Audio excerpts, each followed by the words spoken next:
তো বন্ধুরা, আমরা ঘুরে এখানে বসে পড়লাম। মানে কি বলবো, রোদের একটা তেজ আছে, কিন্তু এত সুন্দর একটা ঠান্ডা হাওয়া। মানে রোদের যে তেজ, যে গরম, সেটা কিছুই বোঝা যাচ্ছে না। মানে রীতিমতো গায়ে কাঁটা দিচ্ছে। তো আমরা এখানে বসে পড়লাম, আর সঙ্গে নিয়ে নিয়েছি টাইম পাস। এখানে বসে এই খাওয়া দাওয়া চলছে, সঙ্গে জলও আছে।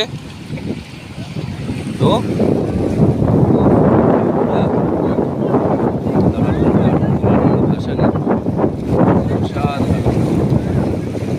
কত ভালো ভালো মানুষের সাথে পরিচয় হলো। একজন গোয়ায় থাকেন, উনিও আমাদের অফার করলো গোয়ায় গেলে ওনার সঙ্গে কন্ট্যাক্ট করতে, উনি যতটা হেল্প করার করবে। তো এর বেশি আর কি আছে বন্ধুরা? জীবন আজ আছে কাল নেই, কিন্তু মানুষের সাথে এইটুকুনি রিলেশন, এইটুকুনি ভালোবাসা আজীবন মনে থাকবে। চলো, অসাধারণ।